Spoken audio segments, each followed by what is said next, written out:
platform.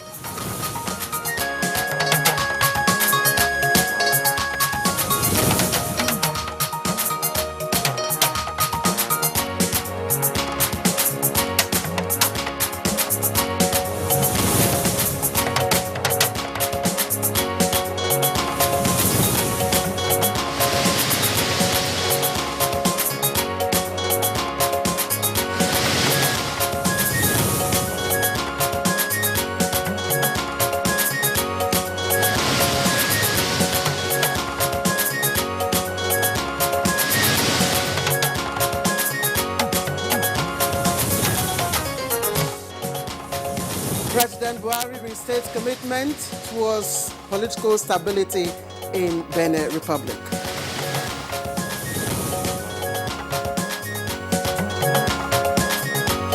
Vice President Oshibajo assures French business community of better deal in Nigeria.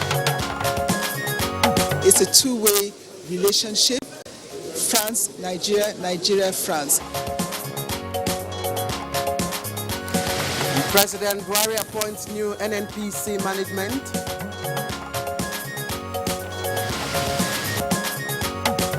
On Good Morning Nigeria today, we shall discuss Afcon 2019 expectations, plus improving health indices of D8 countries.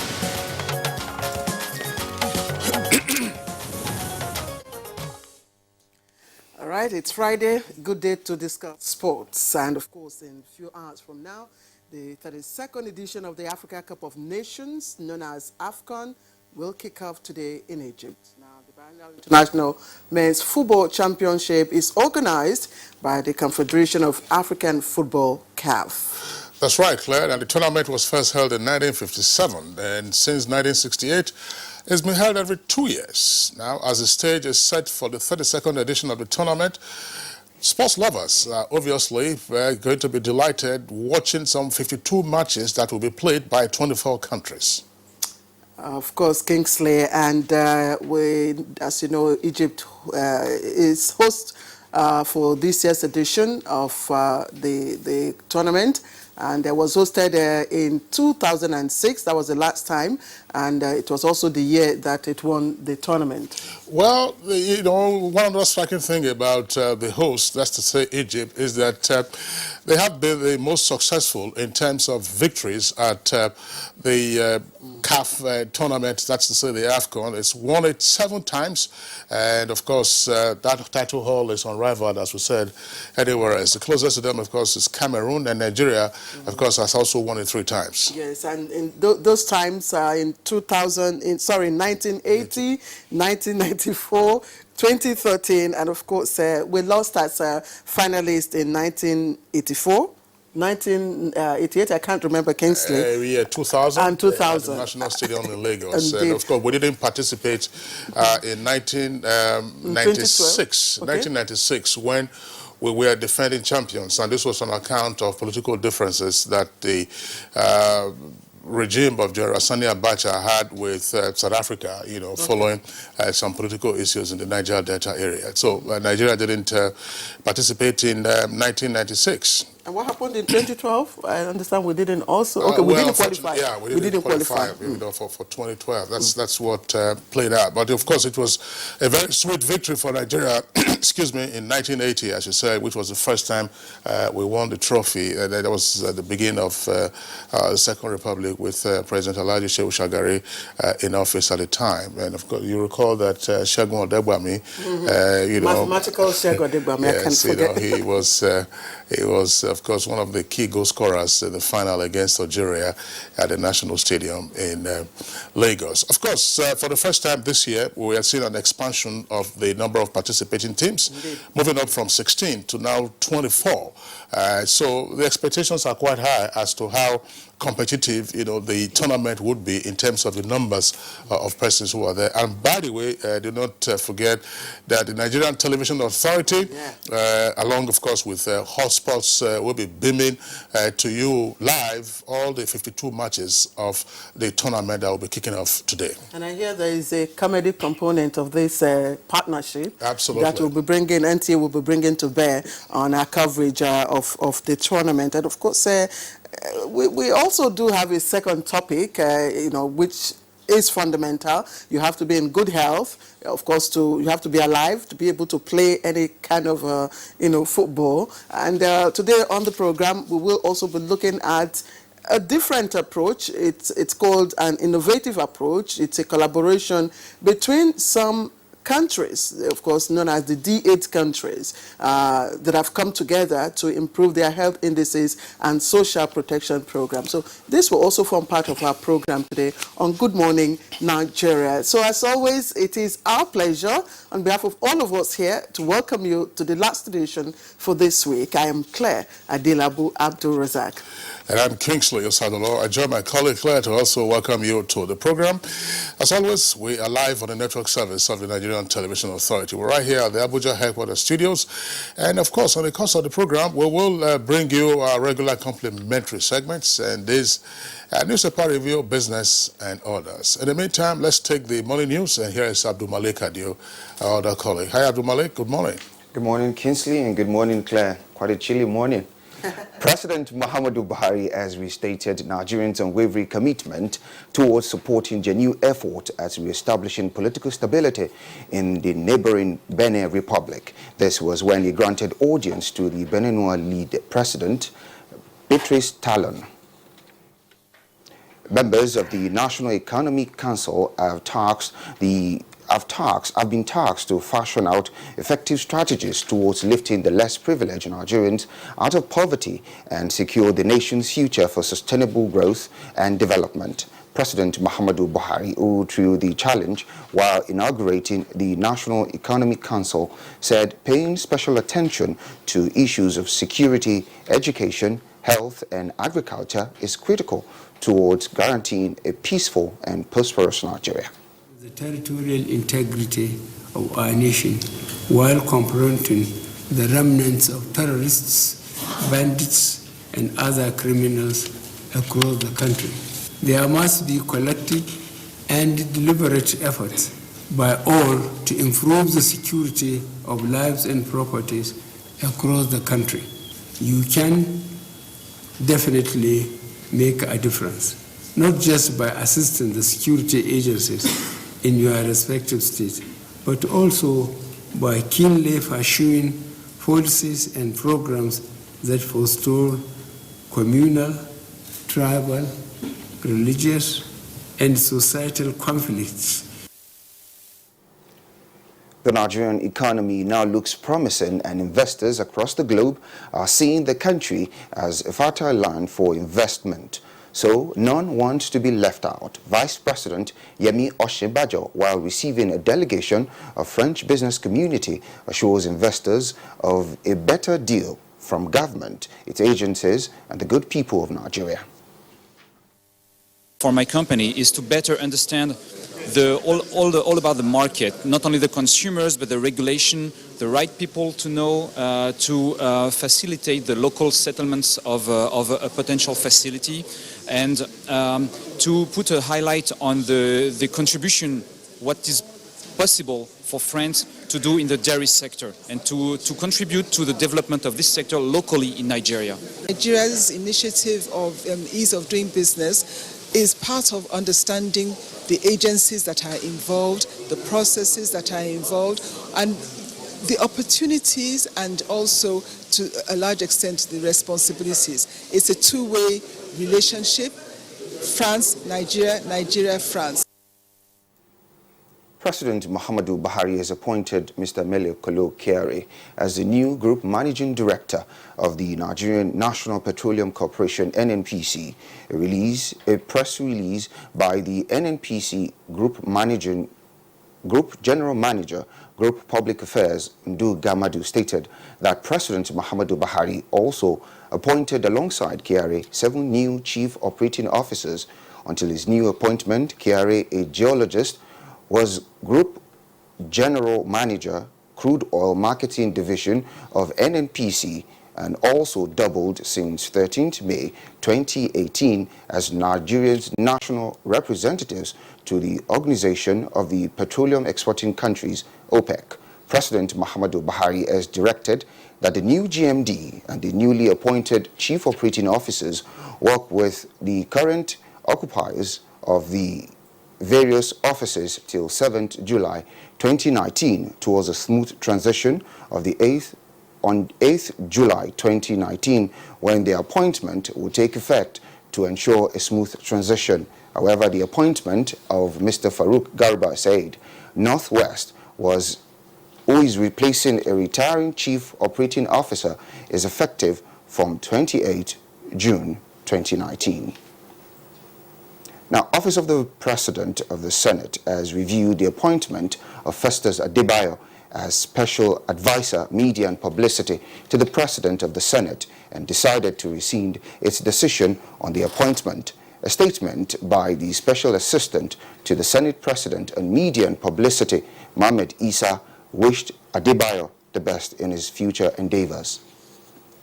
President Muhammadu Buhari has approved financial support for the voluntary repatriation of 4,000 Nigerian refugees who sought refuge in Cameroon during the Boko Haram crisis. This was contained in a message of the Secretary to the Government of the Federation, Boss Mustafa, delivered by a director in his office, Festus Dauda, at the event marking the 2019 World Refugees Day in Abuja. We have different critical actors in this field. We have our primary partners who are the United Nations High Commissioner for Refugees, as UNHCR. We are partnering with the ECOWAS Commission, as you have seen. Other organizations, both nationally and internationally, to see that we bring succor to these vulnerable groups. And the 86th National Executive Committee meeting of the People's Democratic Party has held with a core of members to hold the party's ideas supreme. Party loyalty demands that you stick to your party at any given situation. When personal interest clashes with party interest, personal should run into that of the party. That's what real Democrats are expected to do. This party will continue to be supreme. There's no room for any cabal in this party. And that's the morning news. Good Morning Nigeria continues shortly. One football confederation, 24 teams, 6 stadiums, 4 cities, 504 African stars, 1 trophy. The Africa Cup of Nations Egypt 2019 comes alive from June 21 with the showpiece final on July 19, 2019. Watch the 52 matches of the tournament live on Africa's biggest and largest television network, NTA, in partnership with Hot Sports. Be part of the biggest soccer fiesta in the African continent as the Super Eagles go on a bold mission to clinch the prestigious title for the 4th time to the excitement of millions of fans across the length and breadth of Nigeria. Nigeria's premier sports production and marketing group, Hot Sports, partners with the biggest, the largest, and the #1 television network in Africa, the NTA, to give Nigerians a memorable viewing experience. Boost fan support for the Super Eagles to glory in Egypt. For inquiries, please contact Abubakar on 0803-331-0175 and Felix on 0803-308-2375. NTA, you can't beat the rich. Milo Ready to Drink with Active Go is made with the natural goodness of milk, malt and cocoa with essential vitamins and minerals, so you can pack the winning energy of Milo into your lunchbox to make sure your champ is always ready to keep winning every day.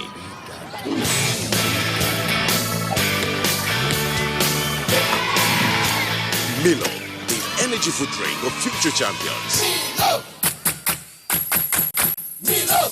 NTA Television College Jos announces admissions into 2-year diploma programs in film and television production, television engineering, and broadcast journalism. The sale of forms will commence on the 13th of May and run through 30th July 2019. Admission forms can be obtained from all marketing offices, NTA state capital stations, zonal centers, or at the office of the academic secretary, NTA Television College, Rayfield, Jos. On payment of a non-refundable fee of 7,500 naira in bank draft in favor of NTA TV College. Applicants can also obtain the forms through the NTA TV College portal at www.ntatvc.edu.nj. Applicants are required to possess 5 credits in GCE or SSCE in relevant areas of study in not more than 2 sittings, including English and mathematics. All properly completed forms attached with photocopies of credentials must be submitted on or before 30th July 2019. For further inquiries, please visit our website at ntatvc.com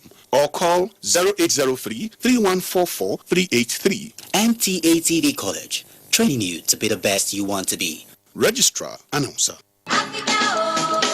Enjoy the best of African football as NTA, Africa's largest television network and hotspots, Nigeria's foremost sports production and marketing company, bring you all 52 matches of the Africa Cup of Nations, Egypt 2019 live from June 21 to July 19, 2019. Yes, all 52 games will hit your screens in crystal clear digital quality. It's your guarantee of a memorable viewing experience and a wonderful cost-effective opportunity for corporate Nigeria to reach tens of millions of Nigerians. For sponsorship and commercial support, contact Abubakar on 0803-331-0175 and Felix on 0803-308-2375. Hot Sports, masters of the game.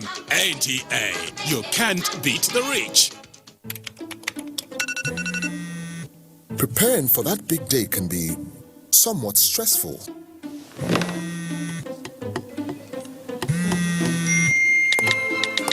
Which can lead to headaches and pain.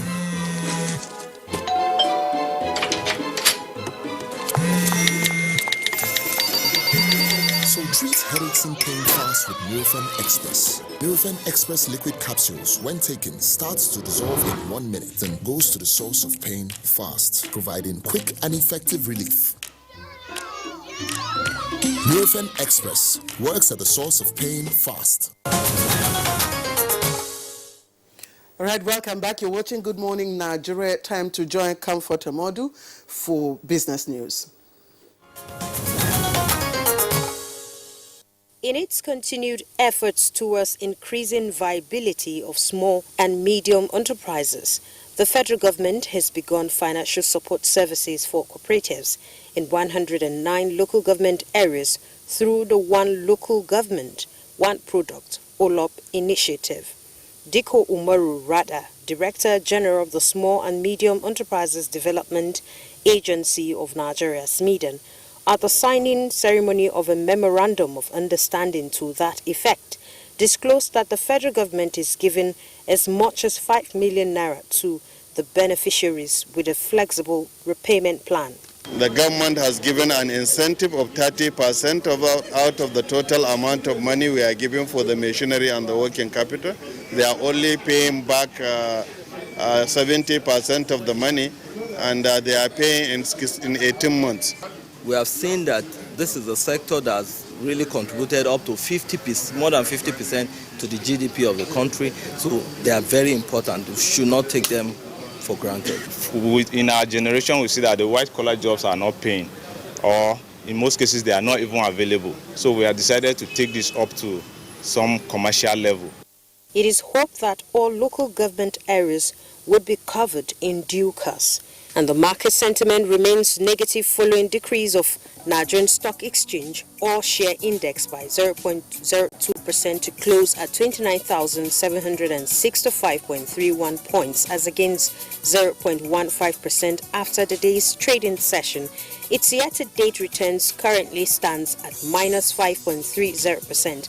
Market turnover closes negative as volume moved down by 77.67% against 57.64%. Sterling Bank, Axis and WAPCO were the most active to boost market turnover, while Guarantee topped market value list. With business news, Comfort Amodu. All right, thank you very much, Comfort Omodu, for that business package. For us, next now is a newspaper review.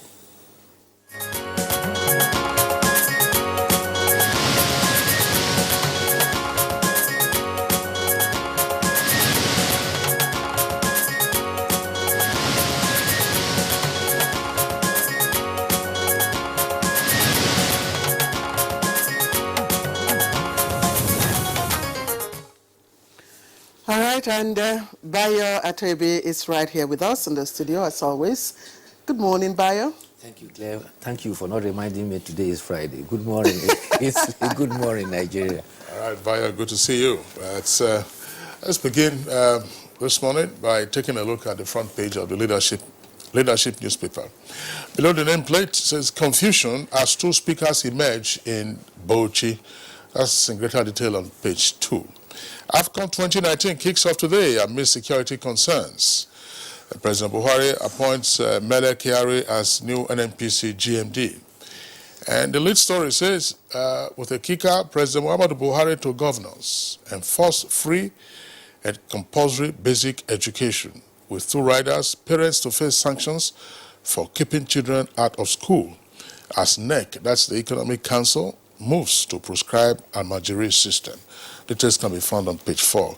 And then lastly, at the foot of the front page of the paper, it says, again, court orders Ganduje and Emir Sanusi to maintain status quo. Details on page 11. Claire. All right, the front page of the Nigerian pilot is not quite comforting this morning. Has so many killings going on in different parts of the country. But let me just take a few. Kingsley has already talked about the appointment of the NNPC new GMD and Chief Operating Officers. It's also trending just a little below the the nameplate. You can find it there. Another sad story coming out from UNN. Another UNN final year student commits suicide. That story, unfortunately, is on page 11. Cholera outbreak hits Adamawa, 76 in critical condition, 1 dead. But the picture story, which of course I cannot, is very prominent there, is the picture of President Muhammadu Buhari receiving the President of Republic of Benin at the presidential villa yesterday, and trending at the bottom of the paper are the, of course, stories I talked about, all the killings going on in different parts of the country. But there's one there. EFCC arrests 27 Yahoo boys, recovers 8 exotic cars, and former Imo Governor Korocha faces 5 billion naira probe on page 6. But let's take a look at that story. Signed electoral amendment bill now, group tasks President Buhari. You can find the details of that on page 5. And this is another very worrisome story. Northern youths dying of drugs. Nigeria Customs raises alarm. Bayo. Yeah, that drugs challenge has been there. The alarm was raised by the committee headed by former Governor of Lagos, Buba Marwa. He heads the committee, and it's very, very rampant, particularly in Kano and other urban cities. There's this tendency of youths taking to drugs. And the worrying one about Kano was that they found out that even domestically, some married women are also deeply involved in it. And so there's need to raise the alarm. The other sad story about the student that committed suicide in the University of Nigeria, Nsukka. I think this is the second in that university. There was one also at the University of Benin. And there's need for the universities themselves to ensure that there's proper counseling to students. This chap who committed suicide in UNN, it was said that he is required to have graduated since 2016. But his project has been the obstacle. And this is 2019, he has not graduated. And his mother came home to find out he had already taken just that same pesticide that was prohibited by NAFDAC just recently. And that is the consequence of lack of career counseling.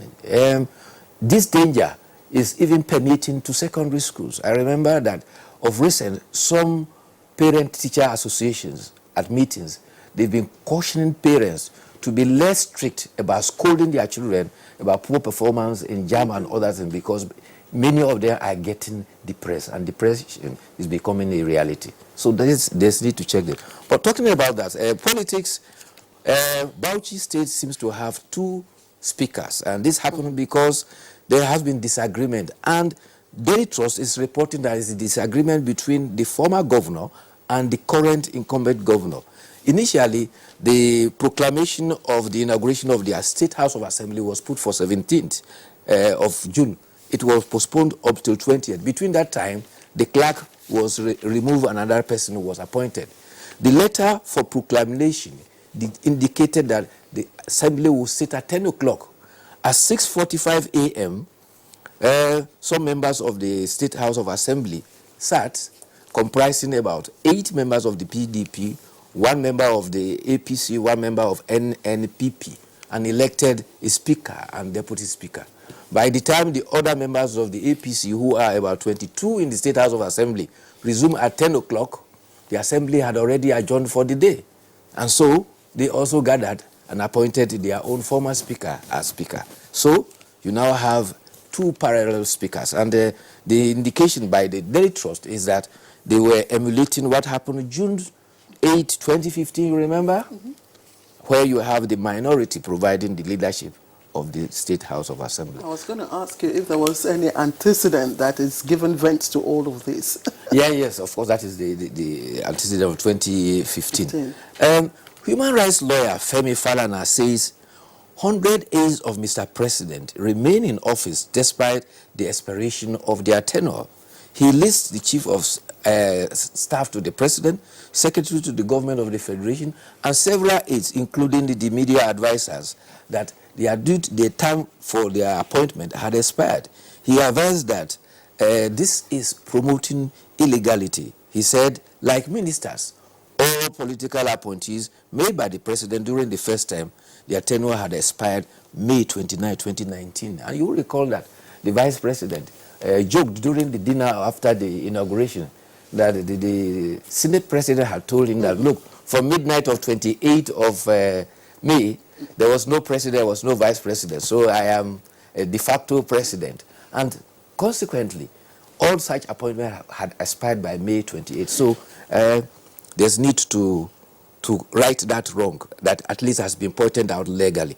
Presently, the president has made some appointments. The Accountant General of the Federation has had his second term renewed, and also the president has appointed a new group managing director for the NNPC. And this is because the incumbent, his term, is expiring on 7 July, and the new appointment, who is Mele Kolo Kiari, is to resume on July 8. But there's a smooth transition. Between now and then, the two of them will work together. The appointed is a geologist who has also spent about 27 years within the hierarchy of the NNPC. Yeah, Bayo, thanks a lot. The appointments by the president of the new helmsmen at the NNPC is a significant one, the way it's been couched, at least by the papers, because by yesterday, if you were of course, reading the reports and some of the online sources, that's this sensation or this expectation of a fall, of any big man.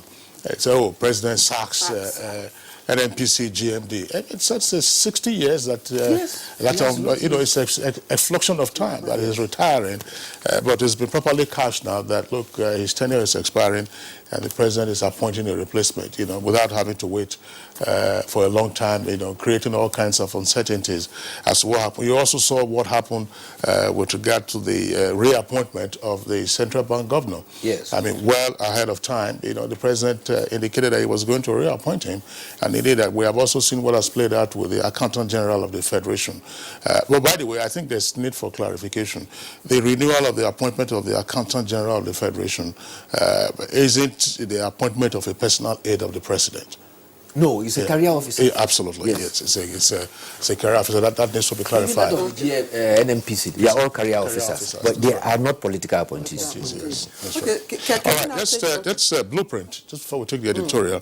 There's this, I read that story earlier from Leadership. It's a lead story in Leadership. It says, enforce free, compulsory basic education. That's also the lead story for Blueprint newspaper now. Blueprint, and it says, Amajiri must go, federal government declares. And governor's aid crime, not providing for teachers and schools, that's according to President Buhari, and urges increase in states IGR VAT and agriculture. And NEC, that's the National Economic Council, sets up committee on banditry. So that's there. Then the other stories right at the foot of the front page of the Blueprint newspaper, but a number of them, of course, relating to mayhem and all kinds of crises in the different parts of the country. Extrajudicial killings caused Zamfara mayhem. Police. I stole baby to be called mother. That's according to a suspect. It is on page 8. PDP to investigate role of members in National Assembly leadership. That's attributed to the chairman of the party, Secondus. Lagos domestic staff, as I said, you have all kinds of gory tales coming out from those headlines. Bio. Yes, there's some news about the National Youth Service Corps. A female member of the Youth Corps who was abducted in January has been rescued. She's now to undergo medical checkup before she will be reunited with her family. However, Governor Babagana Zulu has promised that the 1,100 members of the Youth Corps posted to Borno State, adequate security will be provided for them. In April, a male copper who had traveled unofficially was also abducted between Maiduguri and Chibok. But for purposes of their security, Borno State government ensures that youth corpers are posted only to 4 local government areas out of the 27. The 4 are Jore, Bayo, Biu, and Maiduguri Metropolitan Center. This is to ensure that they are not exposed to the vagaries of insurgency. Meanwhile, the central bank is to offer loans to members of the NYSC for small and medium-scale enterprises. And this loan they will have for 7 years with a moratorium of 2 years. The whole idea is to enable them abandon the idea of white-collar job and think of self-employment. Therefore, the central bank is to use that to reduce unemployment, and it will use its entrepreneurship training to train members of the NYSC to acquire one vocational skill or the other. And this will enhance their economic survival so that they won't depend on white-collar job. The central bank will do the supervision and make sure that the loan granted are soft loans that will make them survive easily. At what interest rate? That's interesting. But there are 2 issues there on the club member stories that you read. You see, Bayo, listen, I said club members. Because over the years, if you recall, well, in the past, more particularly, there were some linguistic purists who said that when you belong to a corps, that you are a member of that corps, you are therefore a corps member. But it was common, for us to say that I'm a copper, I'm a copper, derived from corps. So they said, no, you can only say you're a youth corps member, not that you are a copper. But I think it's now part of our lexicon to be called a copper. Yes. So there's absolutely nothing wrong with that. If the linguistic purists are listening, we say you're a youth copper, it means everybody understands what you're talking about. That's one leg, yes. That would be Nigerian English. But it's a vogue among the youths. They want short names. You started calling Nigeria Niger. In fact, the first person to object was Professor Dora Akunyele. I said, no, it's disrespectful to call Nigeria Niger. And they told her, you are Dorothy, why are you called Dora? And she kept quiet. That's right. The second one, which is more troubling, because it tends to point to the systemic financial inefficiencies that we're having. When you studied financial economics at O level, a bit of it, later on, the received knowledge was that the central bank is a lender of last resort. Central bank now is to be disbursing loans to NYSC. Last resort to enhance employment, yes. I agree. Where are your other banks? That's why I said systemic financial challenges. We have to get back. We have to get back to get the banks to work. Whether the commercial banks, micros, banks, microfinance banks, development banks. We have a development bank now, Bank of Industry, and so. The central bank cannot be everywhere. Alcohol borrowers program, you are there. This one you are now lending to. You are promising to lend to. Youth corpers, youth corps members, No, but the reason is not far-fetched. The rate at the commercial banks are killing. That's why I asked. I said, between 9 to at what 12%. And so, for the central bank, this will be soft loans, and at least the interest rate will not be suffocating for the youth corpers who are just starting afresh. No, well, all right. This is a topic perhaps for a substantive conversation. The issue there could be, how do you incentivize banks to lower their interest rates? Because that's what we have seen. I mean, banks, they're financing trade, short-term trade, that you go and import all kinds of things and then make your profit or repay them, and then they have profits on their books. And that's why the real sector has never grown in this country if you want to rely on banks. All right, Casey and Mr. Bayer, let's move on now. And this editorial is coming from what paper now? Oh my God. Okay, The Punch. And it says, MKO Stadium and honor well deserved. Now, what are the key issues here? Just to point out one of them, naming the Abuja National Stadium after Abiola was just a natural thing to do. But that honor can only serve its true purpose if the government can ensure that the facility completed just in time to host the 2003 AAG is restored to its pride of place. Now, I think Bayo should note that. And then here is the key issue with this editorial. It is a shame that after Nigeria spent so much to build a national stadium in Abuja, equip it with velodrome, swimming pool, tennis courts, and other state-of-the-art facilities, she has allowed the edifice to fall into urination. That's what he calls it. Now, if states like Akwa Ibom and Delta can maintain the nest of champions and the Stephen Keshi Stadium in Uyo and Asaba, then there is no reason why the stadium in Abuja should not be maintained, if for no other reason, at least to cement the honor done to MKO. Well, this is not far-fetched in the sense that the Punch is quite punchy about this editorial, and it is recalling the objective of naming this national stadium after the late MKO Abiola. And he identified his contribution to sports as the pillar of sports in Africa, having about 3 clubs himself. The wife also had a club, and he made tremendous contributions to sport. I remember when I was at Saudi 89, when Nigeria performed so much with the Daman Miracle. Chief MKO Abiola was the leader of the Nigerian delegation that came to bring back the silver-winning under-20 team of Nigeria. But the editorial is lamenting that the national stadium built in 2003, which was the state-of-the-art, with facilities including velodrome and some of which Claire had listed, have all depreciated considerably, and it's described the situation now as a ruination. And it is not far-fetched, and is posing the question, if the Akwa Ibom can maintain the nest of champions, and Delta can maintain its own stadium, why can't the National Stadium in Lagos, which hosted the All-African Games, and the National Stadium here, built only in 2003, have also depreciated that we cannot even host them.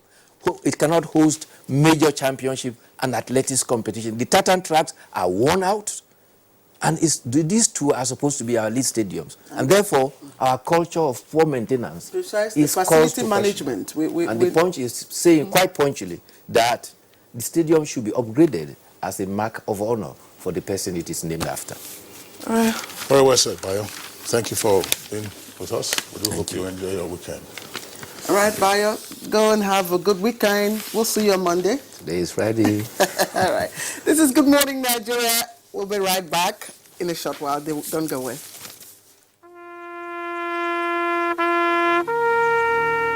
They are there at the crack of dawn. They are there busy preparing while we rise for our day.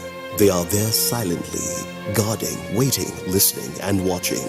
They are there ready in the sky above and the waters below, in the blistering heat of the day, in the dead of night, willing, indefatigable, determined in the defense of the sovereignty of our country. They are our first line of defense and our last. They who have paid the ultimate price in defending us. They are fathers and uncles. They are mothers and sisters and girlfriends and boyfriends. They are brothers and cousins and best friends and neighbors. They are classmates, colleagues, and citizens of this nation.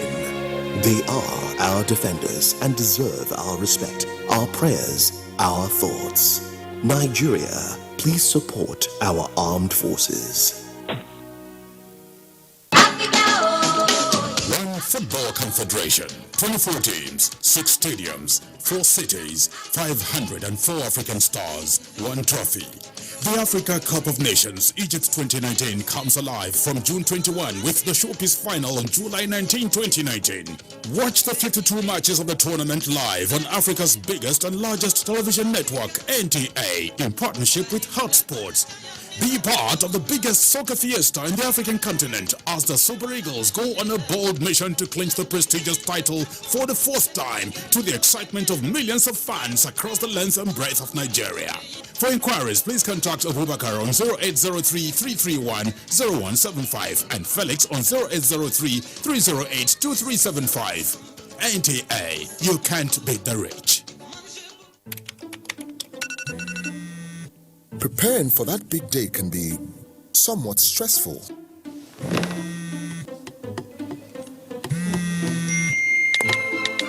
Which can lead to headaches and pain.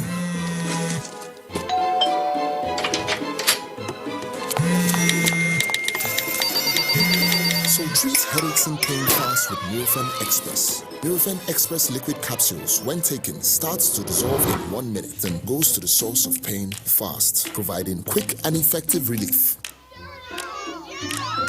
Nurofen Express works at the source of pain fast. All right. This is Good Morning Nigeria. As I said earlier on, health is a foundation for human capital development. You need to be in good health to be able to engage in other activities. Don't forget, we have a second, of course, topic for today, which is expectations from Afcon 2019. But first of all, let's discuss health. And we're looking at the inaugural consultative meeting of D8 member countries just held here in Abuja. Let's take this background report from our correspondent, Makut Simon Macham.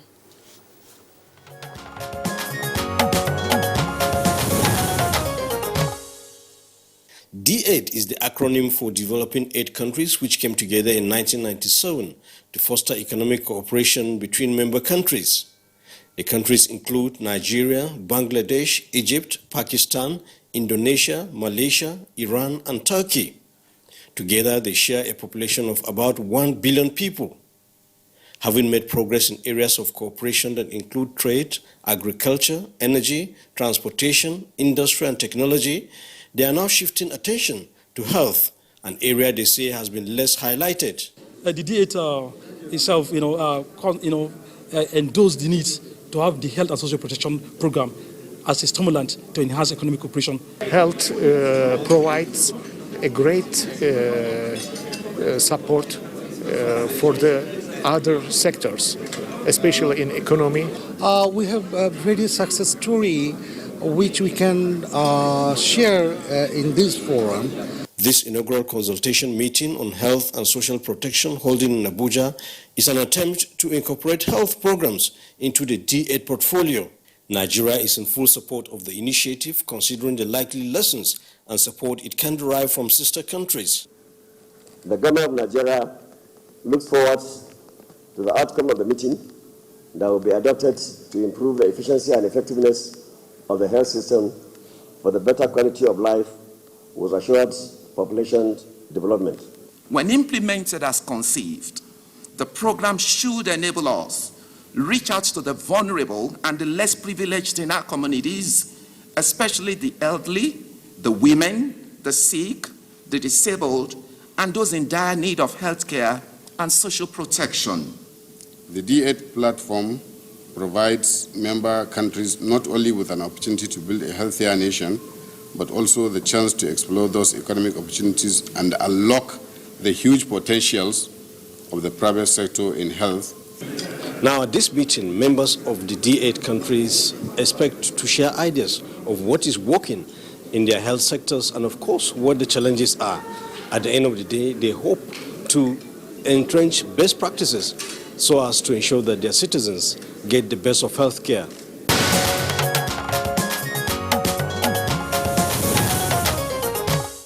All All right, thank you very much there, Makut Shama Macham, for that background.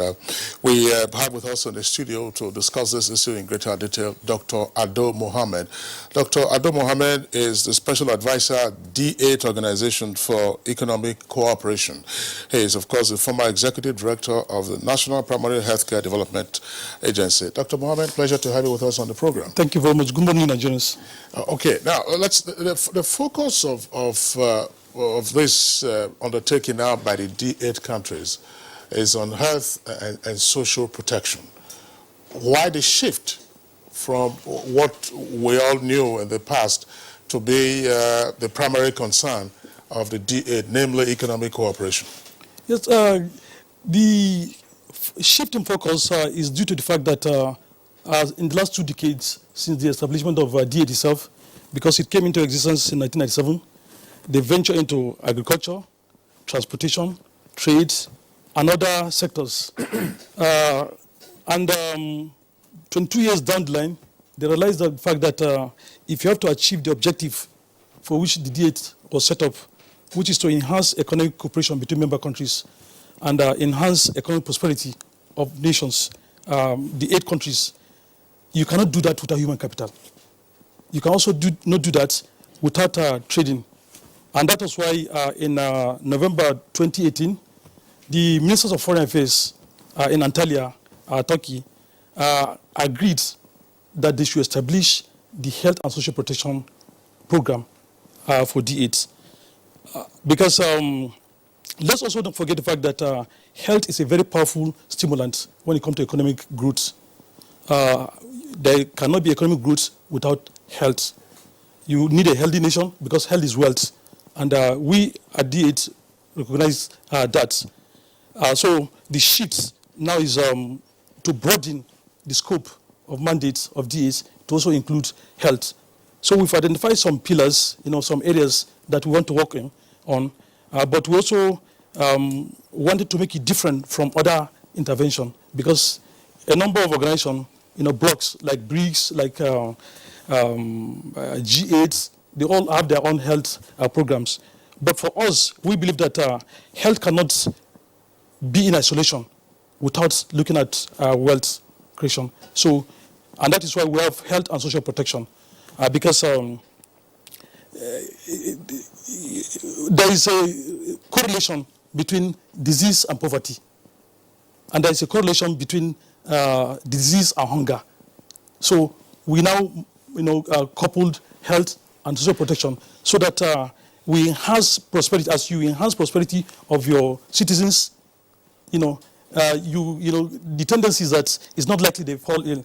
Even when they fall ill, they have the financial wherewithal to be able to take care of their health, particularly in this house setting where you have huge out-of-pocket expenditure, But, in the course of our discussion, we were also trying to address that, because we're also working on innovative financing for sustainable funding of health sector within the 8 countries. Okay, Dr.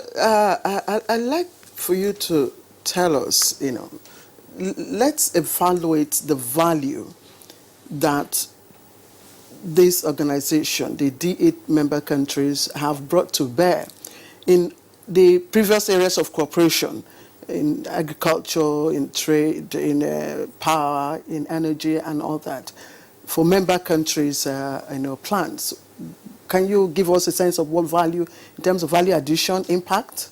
Yes, I know that in the last 22 years, thereabouts, the sectors in the 8 countries, in agriculture, transportation, have worked very closely with the Secretariat in terms of making it easy, to facilitate most of the international transactions and charters that has to do with these sectors. But for now, the shift and focus is on health sector. Yeah, I asked that question because it will give us a sense, because if we've had, value, if the corporation has added a lot of value, then we'll begin to look ahead to, the this initiative of, cooperating health and social programs, Yeah, for these sectors, so far the return on investment is to the tune of $100 billion within the 8 countries. But we believe that that is not enough. considering that you have a population of 1.2 billion people, you have a population that constitutes 16% of the world population, to $100 billion is inadequate when it comes to return on investment. And, we realize the fact that the missing link is the human capital. And that is why we're focusing on health, because we believe that with health program being entrenched within the sectors, within the mandate of D8, first, we'll be able to shift our people out of poverty through social protection. We'll also be able to improve our health systems. And then we'll also be able to shift from being an AIDS-dependent nation to one that trades in the health sector, and then and the other one that we have multilateral cooperation within those countries. So that is the narrative we want to. All right, Dr. Ado Mohammed, tell us something. What are the commonalities amongst the D8 countries? Are they just low income or low and medium? You have a mixed bag. They are developing countries, and it's in the spirit of South-South cooperation. So the commonalities, they are developing countries. They have different, architecture when it comes to their health system. But one thing that is unique to them is that they are developing countries, and they want to enhance the South-South cooperation. There are also countries that are interested in doing trading together. So those are the motivating factors for the union. Yeah, still on the commonalities. I mean, you reduce it now to health and social protection. What do we know about ourselves, and what do we know about the other 7 members of the D8 countries? And going forward, what is the target? Is it to boost medical tourism? Or where are we and where are the others? So that in terms of seeking cooperation or collaboration, what is there to learn? What is there to take away from one another? As I said, the countries have different architecture when it comes to their health system. Some are doing extremely very well. For example? For example, Turkey. We're talking of universal health coverage. Turkey have been able to attain universal coverage of 99%. Nigeria has universal health coverage of about 5%. Now, it's an opportunity for us to share best practices and then for knowledge sharing. When it comes to innovation, Turkey has done so much in terms of medical products. They have well-established hospitals. Malaysia also has well-established hospitals. Bangladesh are doing very well with regard to health products and pharmaceutical. We want to see how we can, share best practices, because every country has its own unique assets.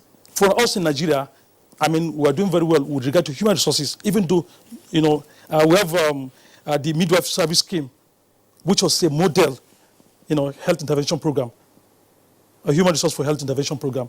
And they are interested in knowing how we did that. So it provided a basis, a forum in which you share best practices, and then also for knowledge sharing, and then also to see how we can exchange information with regard to innovations. Like in the course of our discussion with the Turkish team delegation, they said to us, we have huge investment in pharmaceutical. We want to come and invest in Nigeria. We want to also establish first-class hospitals in Nigeria so that we discourage your people from going out on medical tourism. The advantage of that is that we're going to conserve our scarce foreign exchange. We're also going to create jobs for our youths. And we are also going to increase our foreign direct investment, FDI. So it comes with a lot of benefits.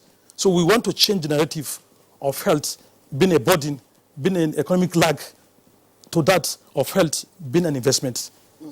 Okay, Dr. Do, I did a random check on the GDP standing of most of the D8 member countries, and I discovered that they are between $200 and $500 billion. Of course, we know Nigeria has a rebased GDP of about $500 billion. And again, some of those countries' budget allocation, have hit about 10%, while Nigeria is still doing 5%. Yes, less than 5%. Yeah. Our life expectancy is 54, 55, and we have people like Turkey doing 75. 78. So what is it that we are learning from these countries about health financing? Yes, one of the major objectives for establishing the D-Health and Social Protection Program is to see how we can develop innovative, sustainable funding for the health sector. Because we need to, let's be honest with ourselves, government alone cannot provide funding for health sector 100%. All over the world, it's not only government. You also need to identify, mobilize resources domestically to complement what government offers. So like Malaysia, like Indonesia, they have very reputable private sector that help in mobilizing resources.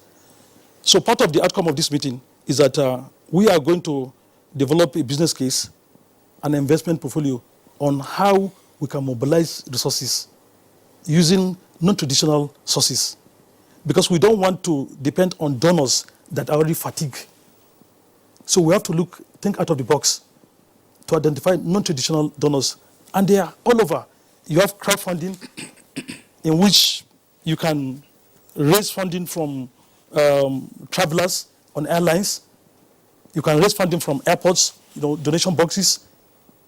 These countries have agreed that we're also discussing on the possibility of using the airlines to get funding to complement domestically raised funding. Secondly, we're also exploring the possibility of, we have started discussing with Jais Bank already on mobilizing on Zakat funding. Zakat is huge, and that can complement funding of the health sector. So how do you track implementation when you get this funding? How do you track? Because that is where you have a snag. Sometimes you have this funding, but implementation and judicious utilization. We are looking at efficiency, and when I say efficiency, we have to make sure that for every funding that we mobilize, there's efficient utilization. There must be good value for money and good return on investment. So you do more with less. And we intend to set up a trust fund with very credible and reputable members from all the 8 countries that will superintend over utilization of mobilized funds. But let me also state that we are developing a very robust performance-based system that will track each and every program based on expected outcome, and also track the resources that will be utilized for those programs. Dr. Ado, this meeting that took place was the inaugural consultative gathering of the D8 with specific focus on health and social protection or social inclusion.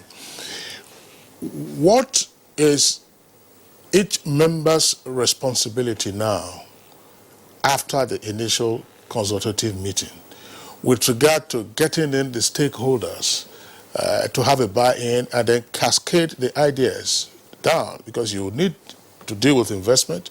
You also need to deal with the various aspects that relate to health and social inclusion.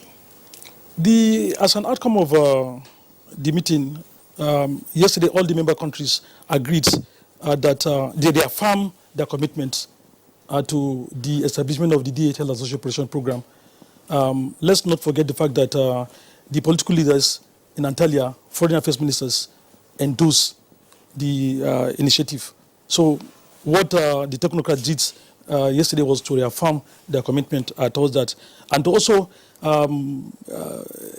endorse the 5 pillars that were conceived for the program.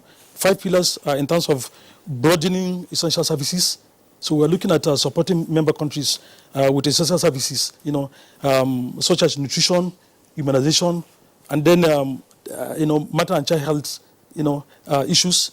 We're also looking at, they also supported the second pillar, which is preventing non-communicable diseases. And then the third pillar has to do with health governance, and quality of care. And the fourth is about social protection through conditional cash transfer, social safety nets, and last but not the least, which is very important, is about the health value chain, in which we want to encourage trading between member countries. So they applauded it and then endorsed those pillars. And they are going back to their countries to see how they will align their national priorities along the line of the D8 Health and Social Protection Program. Who attended the meeting from Nigeria? The Permanent Secretary, Federal Minister of Health, led the Nigerian delegation. You have a sense of who else was there. I'm asking this question on the basis National of Health Insurance Scheme. Yeah, on the basis of what our national experience has been. With primary health care, for instance. Federal and state governments were supposed to have their coordinate responsibilities, and we have seen what has played out. Several other issues relating to our healthcare system on account of the federal system that we operate, and you find that cascading it to the subnational level is always a big challenge. How might that be overcome? You have a sense of it? The Nigerian delegation was led by the Permanent Secretary, Federal Minister of Health, but and he has a representation. So he was supported by National Health Insurance Scheme, and some delegates from National Primary Development Agency were also in attendance. But we are exploring. We were discussing with the Permanent Secretary, Federal Minister of Health, that it's important that we involve the Governors Forum, and based on our experience with polio eradication. We are also going to go beyond the formal system to involve traditional institutions. We have a Northern Traditional Leaders Committee and the Southern Traditional Leaders Committee. So we're also going to involve them. And let's also not forget the fact that there's a very big platform now, which is the local government NOLGE, National Union of Local Government Employees. NOLGE. So that's a trade union. No, not NOLGE. The platform that has all the local government chairmen, Okay, Algon. Association of Local Governments. Algon. Yes. So we also will be involving Algon. For us, as secretariats, we are not going to be involved in implementation. We will coordinate programs. Countries will implement their program. We will provide support to countries. We will provide funding to countries. We will only coordinate. We will track performance. And then we will make sure that we use evidence to drive program. So that is why we are going to have a very robust data system in place. Dr. Ado Mohammed, Special Advisor, D8 Organization for Economic Cooperation, former Executive Director, National Primary Healthcare Development Agency. I would like to thank you very much for coming to share the outcome of the consultative meeting with us. Thank you. Welcome. Thank you. All right, you're watching Good Morning Nigeria. Coming up next, expectations of Nigerians from the Afcon 2019. Stay with us. One football confederation, 24 teams, 6 stadiums, 4 cities, 504 African stars, 1 trophy. The Africa Cup of Nations, Egypt 2019 comes alive from June 21 with the showpiece final on July 19, 2019. Watch the 52 matches of the tournament live on Africa's biggest and largest television network, NTA, in partnership with Hotsports. Be part of the biggest soccer fiesta in the African continent as the Super Eagles go on a bold mission to clinch the prestigious title for the 4th time to the excitement of millions of fans across the length and breadth of Nigeria. Nigeria's premier sports production and marketing group, Hotsports, partners with the biggest, the largest, and the #1 television network in Africa, the NTA, to give Nigerians a memorable viewing experience. Boost fan support for the Super Eagles to glory in Egypt. For inquiries, please contact Abubakar on 0803-331-0175 and Felix on 0803-308-2375. NTA, you can't beat the rich.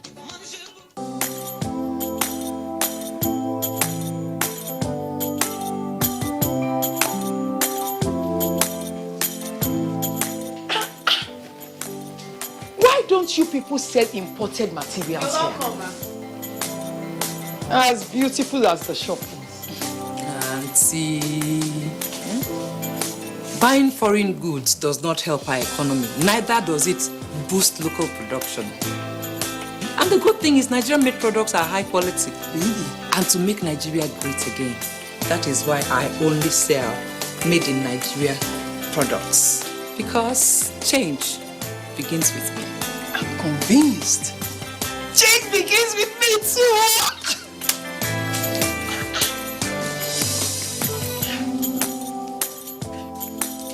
Change begins with me. This message is brought to you by the National Orientation Agency in conjunction with the Federal Ministry of Information and Culture. All right, let's talk football now. And all is set for the Afcon 2019. Host country Egypt will be taking on Zimbabwe in the opening match. Let's listen to Abdul Malik Adio's background there to set the tone for our conversation.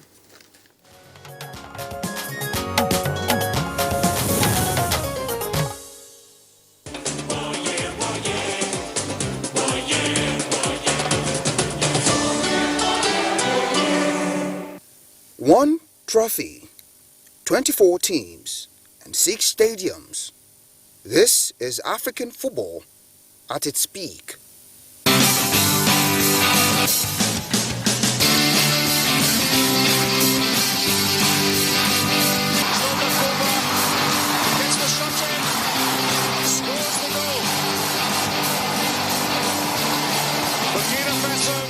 Ranked third in world football competition in terms of its increasing television audience after the FIFA World Cup and the European Nations Cup.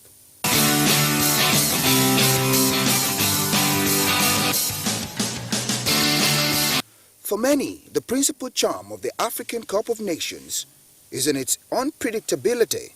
For the first time in history, 24 teams will feature in this year's edition of the 32nd African Cup of Nations holding in Egypt.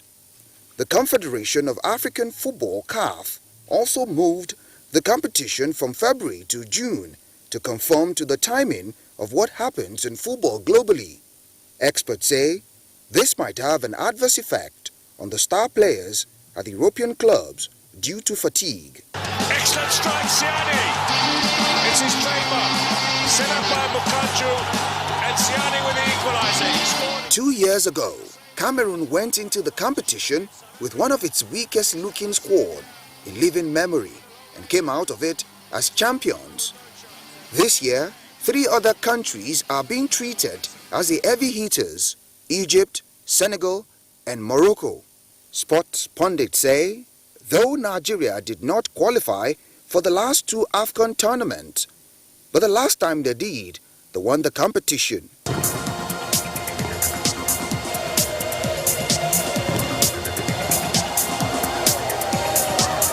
Experts say the draw has been kind to Nigeria, who face Guinea and Afcon debutants Madagascar and Burundi in the group stage.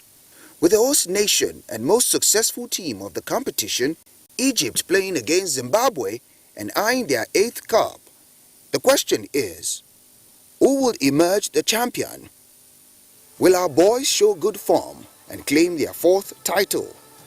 These are questions yearning for answers on Good Morning Nigeria.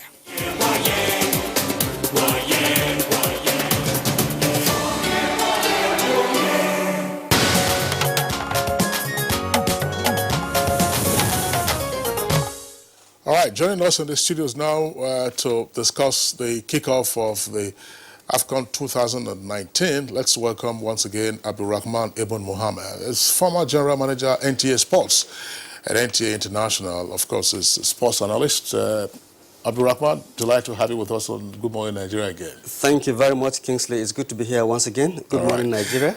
This time you're not commenting, you're not running comments. Also here with us in the studios, we'd like to welcome architect Jacob Oyekale. Oyekale is also called JJ. So JJ Jacob Oyekale. I didn't want to call him JJ first so that you would not think that we're having the legendary JJ Austin Okocha in the studios. But of course, Jacob Oyukalef is this renowned sports analyst and has been our guest on Good Morning Nigeria in the past. Delighted to have you with us in the studios. Thanks for having me. Okay, It's my pleasure. and joining us is the head coach of the Future Eagles under 16, and his name is Usman Haruna Ilerika. I was going to say Haruna Ilerika, welcome, so that the owner viewers don't get confused, as to the Haruna Ilerika, who was a great soccer star in the 70s before he retired. He's passed on now, but it's not related to him. But we have here with us Usman Haruna Ilerika. Pleasure to have you with us on this. Thank you very much, sir. All right, so Afcon 2019 kicks off in a matter of hours. What is the expectation? What do we foresee? Well, from the point of view of Nigerians, let me look at it from two sides of the coin. Let's talk about NTA and the Cup of Nations. After a lull for a long time, Nigerians did not have the luxury, as it were, not luxury as such, the right, as it were, to watch these matches on free-to-air TV. Because of exorbitant pricing of the rights of such competitions, and the fact that it's always been very difficult to come up with the huge monies that are being asked. And so Nigerians over the last 4 or 5 editions really have had to make do. Those with the wherewithal have had to make do with watching on cable TV. But this time around, the NTA management thought that, well, NTA in the past had been identified with bringing such events, global sporting events, not only Afcon, All Africa Games, boxing matches, great boxing matches, the Olympics and the World Cup to the living rooms of Nigerians. NTA's management now wants to bring that back, but in partnership with reputable marketers. So we're out into the market. We went into the market to source for the funds. The DG was in Lagos perhaps 2-3 days back. He has been visiting 1 or 2 organizations, and we hear the monies that have been paid for this particular edition is about 1.8 million euros. Translated, that's just under 1 billion naira. That's how expensive it is. And Nigerians will remember that it was only in 2013 when the Eagles, led by late Stephen Keshi, went to South Africa and got to the final, that the federal government gave a fiat. The then government ordered that the final match must be gotten and put on FTA. And that's what the Ministry of Information and the NTA did to bring it to Nigerians. I'm giving this background so that people would know what the expectations are. NTA will bring this to the living rooms and sitting rooms of Nigerians. Okay, since you have started along this side, sorry to interrupt you, I'd like you to also take along with it, because I also understand that the partnership extends to Alibaba. Is that still part of their... Yes, the idea, the concept between those of us who run sports in NTA and the marketing firm that has been saddled with the responsibility of marketing this particular event around is, we want to make it as exciting as possible. When we mention Alibaba, people will think that we're about to turn it into a comedy. No, that's not the idea. The idea is that there are some comedians that are very well acquainted with the facts of world football. We want to give it a new lease of life. We're not going to bring every Tom, Dick, and Harry that is a comedian on the show. No, but we want to just, let Nigerians have another side of it. So yes, there will be parts, comedians that have passed the test of making sure to us that they are knowledgeable in football matters, global football matters, and especially continental football matters like we are facing now. They will be part of those in the studio, analyzing and giving it a sunny side, as it were. But it's really sports business, and that's the way it's going to be. So that is the side I'm looking at it. So the expectations, Kingsley, back to your question, is that Nigerians should be rest assured. Tests have been run, and we're confident that the whole issue, Nigerians will be the ones being very happy, sitting down at home, relax. Those who don't have the money to go on cable, NTA is fulfilling its role of being a public broadcaster, even though we are partially commercialized, and that is why we've got to go into the market. So I'd like to leave it at that. Okay, Abdurrahman, thank you very much. Let's bring in now Jacob Oyekale, with sports analyst. In terms of expectations, what is it that Africa will be putting on? Bearing in mind that CONCACAF is running already during the summer break. Yeah. Talking about expectation, I think I should quickly take us to the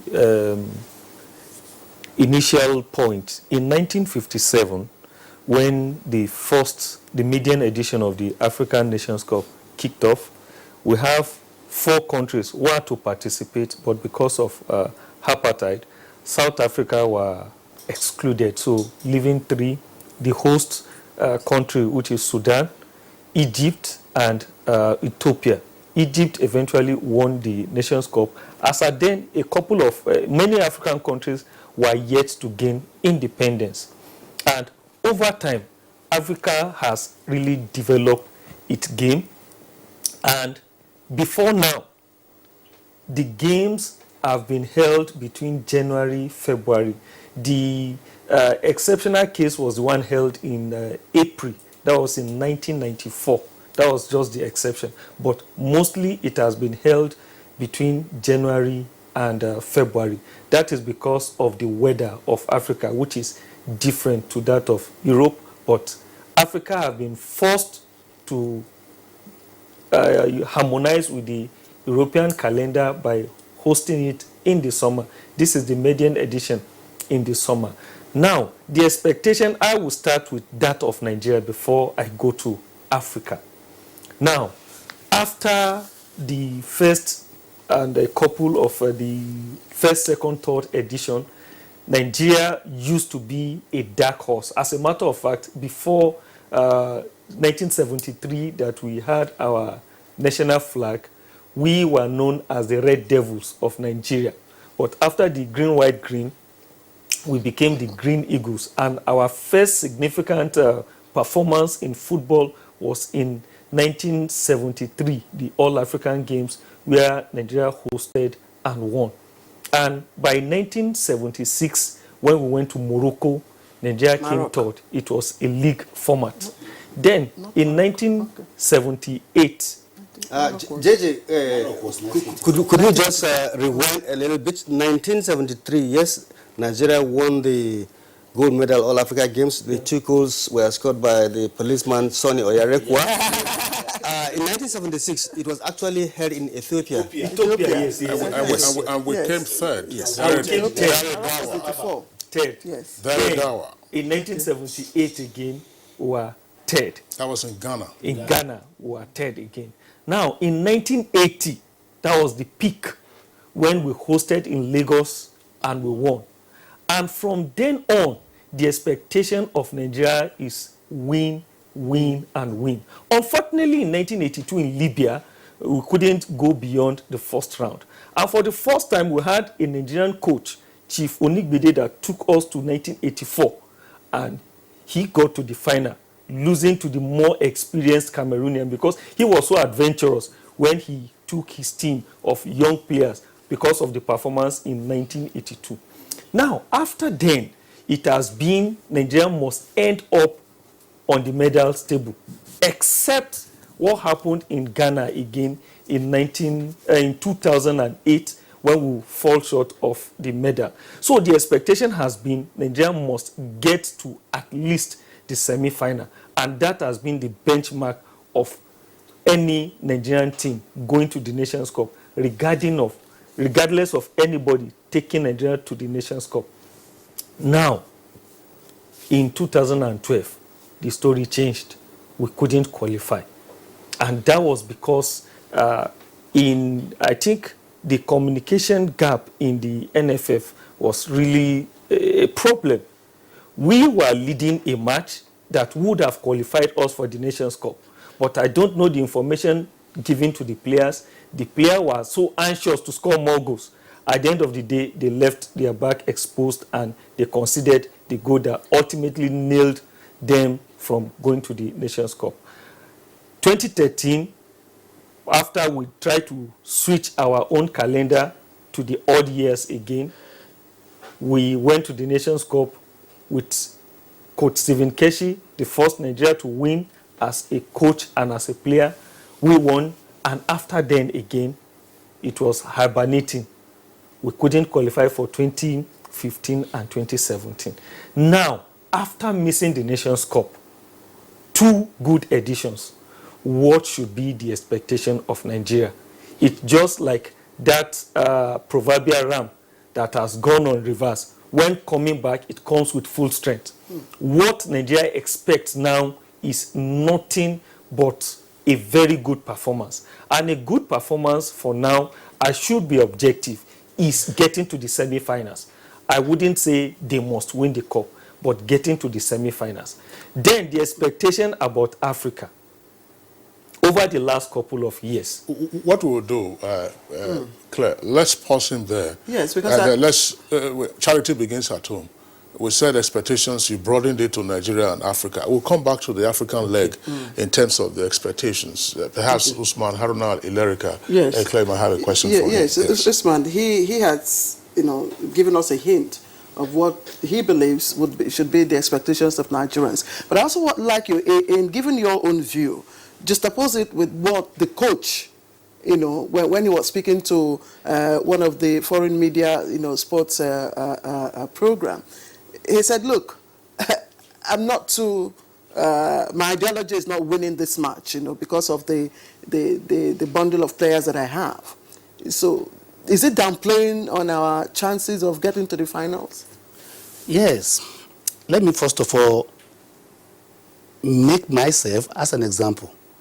When we were leaving for Japan about 15 days ago, people were asking me, what is the expectation in relation to the team that is going for an invitational tournament? As a coach, that you are going to the war, the boys are very green. I told them on air that I am only going there to expose the boys. Because you don't, even as a coach, you are sure that you are going with a team, but you are not very sure of their performance because of a lot of factors that can affect them. But in relation to the Super Eagles coach now, it's a different scenario entirely. Scenario is different in the sense that we were in Russia last year at St. Petersburg. All of us saw that, okay, we had a very good team, and presently we have been able to improve on the quality of players in the team with 1 or 2 inclusion. Now, Nigerian expectation is so high. The coach actually no coach will just want to say, I want to win the Afcon. You put unnecessary pressure on yourself, on the players, and on the entire crew. And that kind of pressure takes 1 of 2 things in form of distraction from the team. So, you downplay your pedigree so that opponent will look at it, okay, everybody knows Nigeria is not a minor. Everybody wants to play Nigeria. No, Nigeria is the big fish to win. So even if we are downplaying it, nobody will downplay it with us. Any team that defeats Nigeria in Africa, even let it be Egypt, who has won it 8 times. 7. Oh, sorry, 7th time. People will still say, oh, Nigerian is out. It's a very big news to the world that Egypt beats Nigeria out. So I know Roy has been working assiduously to make sure that the teams get better, and if in his inner mind, he doesn't have any reason not to tell Nigerians that he wants to win Afcon. We went to the World Cup, even though we didn't get out of the group stage. But all of us that knew that we did our little best. And on coming home, we have been playing series of games. The last game was against Zimbabwe here. Even though we didn't win, we knew quite well that, yes, the boys were on top of their game. And back to Afcon now. We need to go there and win. If a country can win 7 times, we too, the only way we can catch up is to continuously improve on our performances by winning and continuous winning. So the team now is as good as winning Afcon if everything put in place worked for them. The federation too has taken it upon themselves to see that Afcon, because Super Eagles is our brand, And the only brand that is sellable is that Super Eagle. And they have given them total attention. So nobody wants to hear any excuse. We are saying semi-final. Yes, semi-final is very good. But we know that, yes, with the quality of players we have, I want to believe that we can play in the final. Okay, I'm very, very optimistic. Let me still stay with you because you're a coach. We have 2 new entrants, I'm told, Burundi and Madagascar. That is in our group. In our group, in Group B. So with this, our only challenger is Guinea. I know Guinea has always been our a thorn in our flesh. Yeah, From so the first group, the first match, against yes, this. Will it be a walkover? Would Nigeria just get a seamless? There's no minor again in world football, but despite that, it's going to be a very big news to the whole world to hear that Burundi defeats Nigeria in a game. And with the quality of players we have, even if it remains 5 minutes, there are some of them that doesn't need the instruction of a coach to turn the table around. I'm optimistic that we are going to get an outright win against Burundi. They have limitations. No matter how big or no matter how you are as a team to challenge a big team, there's a place you get to, you get stuck. And that is where you lose what is called creativity in terms of what the opponent may be taking to you. We have players that can take a lot of things to their half and they will not be able to cope. So I am not in doubt of our ability in terms of getting over the group stage easily. All right, Usman, thank you very much. Let's bring in again Abdurrahman. Abdurrahman, we are already now getting into the tables. I mean, Nigeria is a seeded team, as it were, and so the expectations will be, the Super Eagles should overcome all other oppositions and then qualify from the group stages. But is this likely to be a tea party? Well, like Ilerika just stated, there is no longer any minor in African and I dare say world football. Even the Moldovans of this world now try to create some stir over there in Europe. But looking at the Super Eagles in Group B, yes, they are the seeded team, and that easily makes them the star attraction. And like Ilerika has stated again, it is going to be big news anywhere, any day, for any country in Africa to beat Nigeria. Because already the scenario is such that we are big in the eyes of Africa and I should also say the world. But realistically, you become overconfident to your own peril. It is expected. Yes, it is expected. The Super Eagles should, win their group and advance.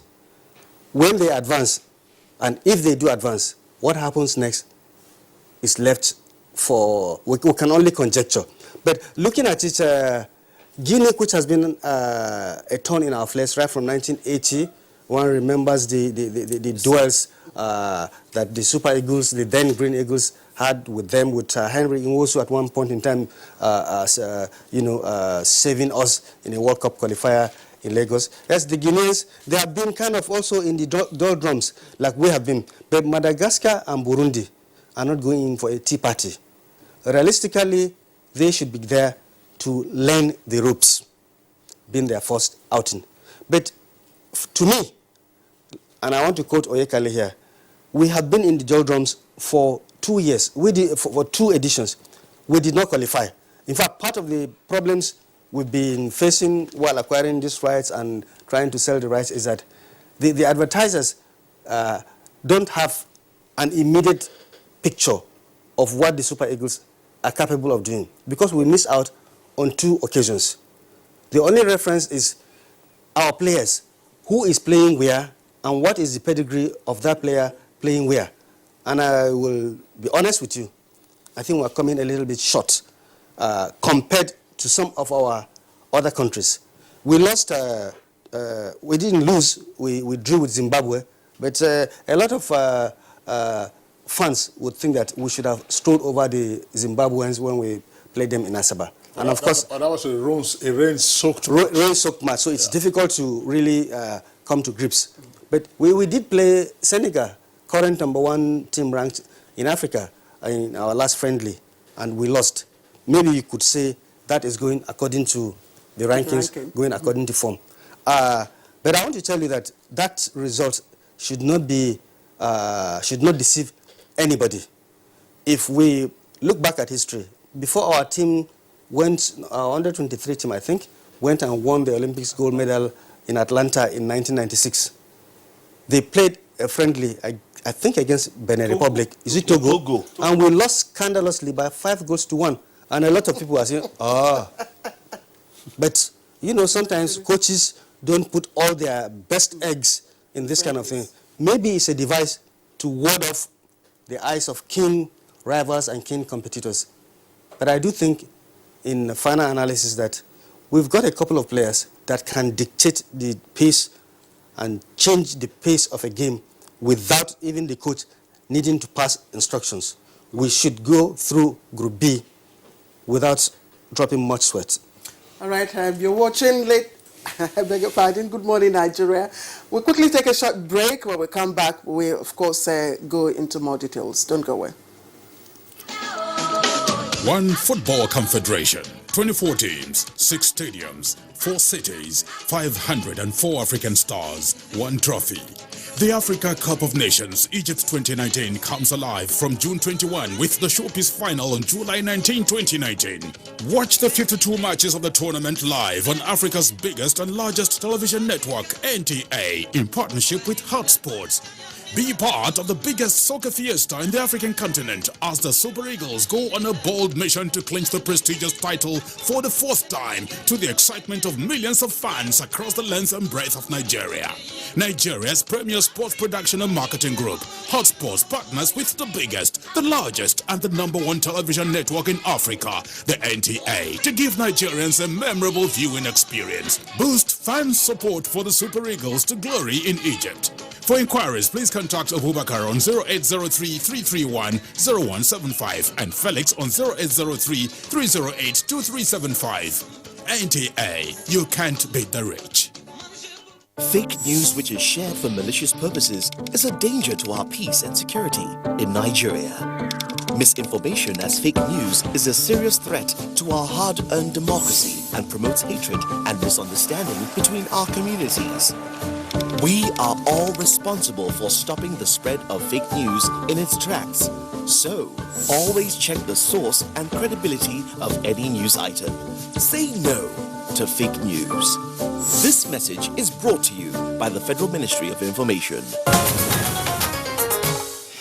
All right, you're welcome back, and it's still Good Morning Nigeria live on the network service of the Nigerian Television Authority. Just before we went on the short break, we got another guest to join us.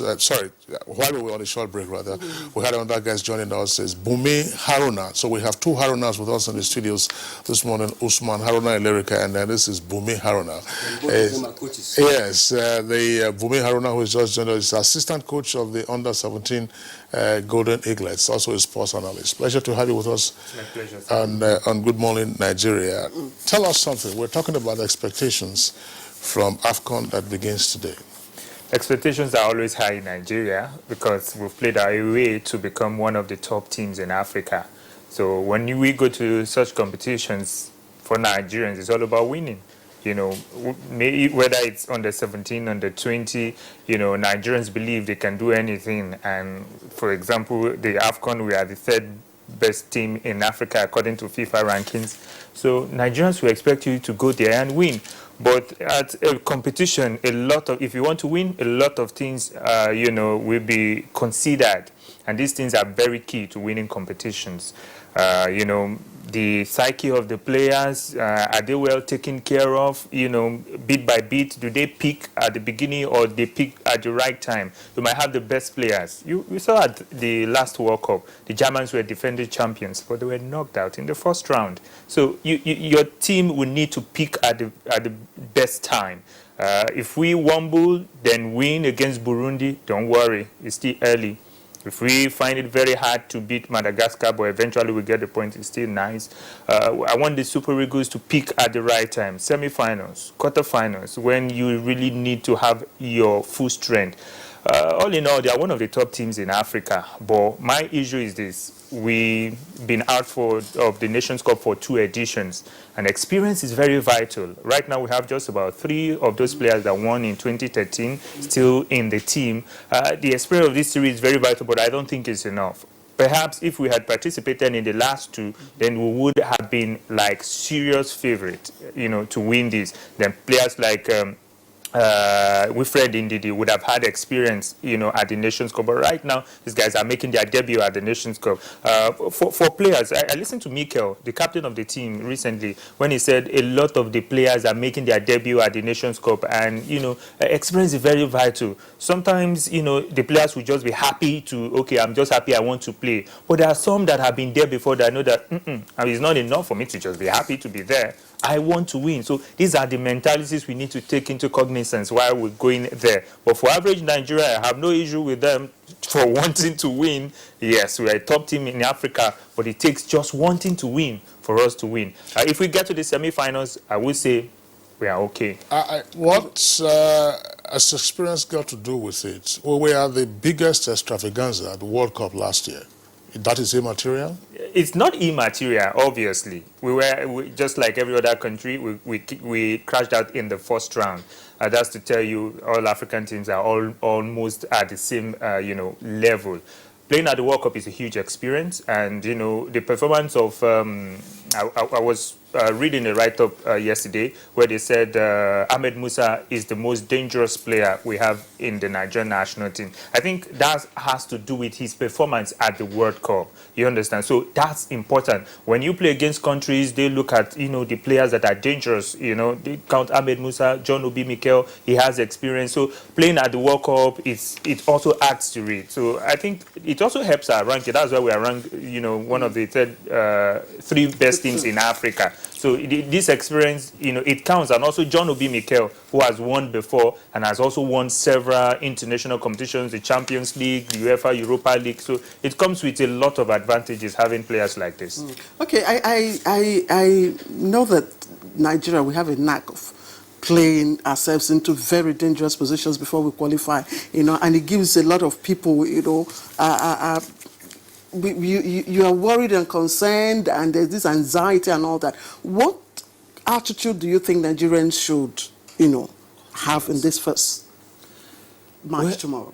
Attitude? You mean the players or yeah, Nigerians? The players. Yes. Well, they are very good players. They play for top clubs. For example, Chukwueze is likely to make his debut at this Nations Cup. He was one of the youngest, one of the best young players in the Spanish La Liga. And Spanish La Liga is one of the top 3 leagues around the world. So we have quality players. Victor Osimhen was the highest goal scorer at the 2015 Under-17 World Cup, and he's been able to work his way back up there in Europe, and now plays in Belgium. Charleroi, he was one of the top scorers out there. So we have a lot of very good players. So, for the players, I think going into that first game, they need to be at their best. Don't underrate any team. And it has to do with everything, not just the players. Any goal margin? Goal margin? Before I talk about goal margin, it has to do with the whole environment of the team. Are they assured that when they play, they win? Are they well motivated? These are all issues. Because when you have the Pelés, you have the Maradonas, and they are not well motivated, you won't get results. But we've gone beyond the level of motivation now. Yes. Tomorrow is our first match. Well, motivation is a continuing, continuing psychological. Let me just say, the coach probably is talking out of experience.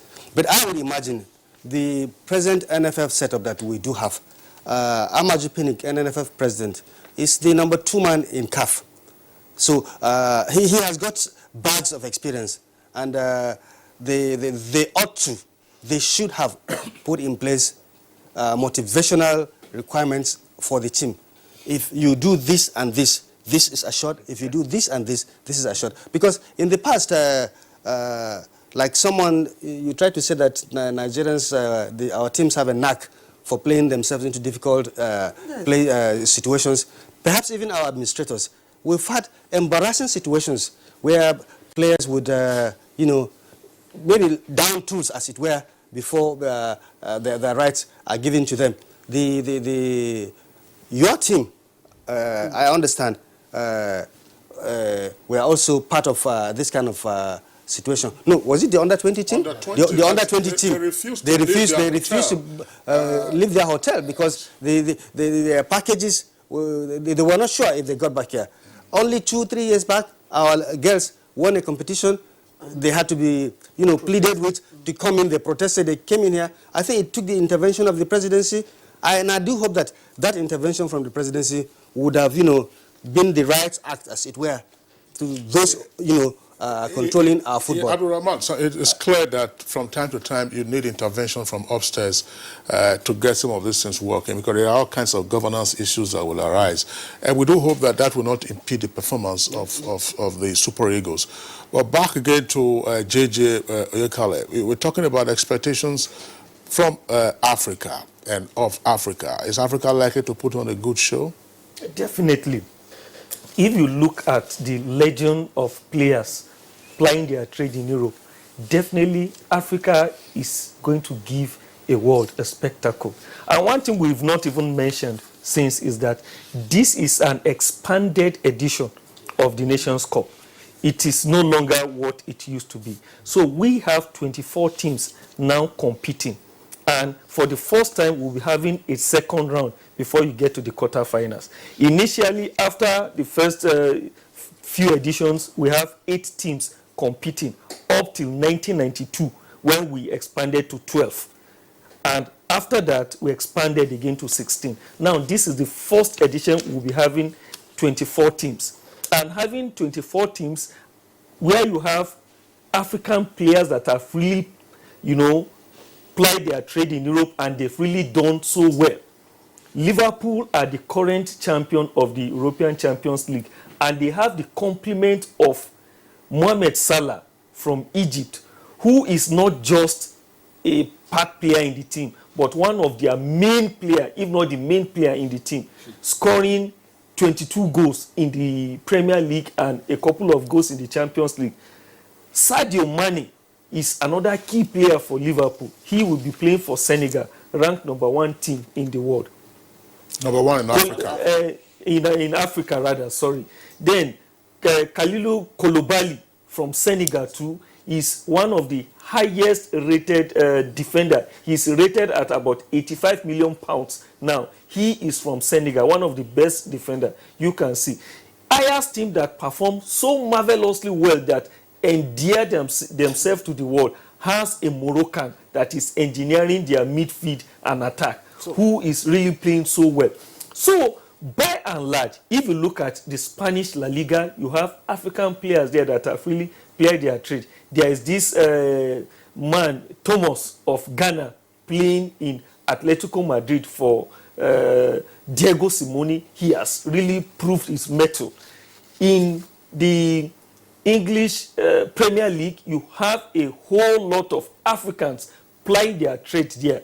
They command a huge followership in the Italian Serie A and also in the German Bundesliga. You have a lot of them that have been really doing themselves proud and Africa proud. So because of this pedigree, everybody will be forced to be either glued to their TV set or go there. Scouts will fall on each other to get the signatures of players, especially now that it's now off-season, when teams are planning to reinforce their teams. So the showpiece in Egypt, again, is a spectacle, because in Egypt you have very, very good facilities that can be compared to that of Europe. Their stadia, the hotels, the transportation, and everything is just key. Okay, JJ, now that you've talked about the ambience and the prestige, I'd like to ask the two coaches. Now, in terms of prestige and followership attraction, I'd like you to situate Afcon, comparatively with other international football tournaments. Yeah, one thing that you fail to look at first before you make that kind of comparison. You see, the perennial poverty in Africa sometimes affects followership of teams. Take, for instance, if Afcon is not in Egypt, it might not be as exciting as it is going to be in some other African countries because of gate takings. In Europe, irrespective of, for example, if they are playing European Championship, irrespective of the price, you will see the stadium jam-packed. In Africa, sometimes the people demand for free. Even here in Nigeria, people want to watch football because people that are always in the stadium matters first before the followership on the screen, back in our various home. But the Afcon itself has created an inch for itself with enlarged scope. Is getting more better, the awareness is there, and the timing is very important. Excellent.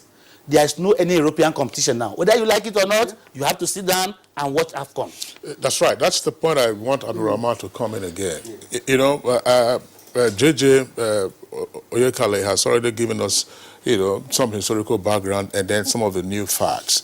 You have 24 teams, so you have many more matches to watch.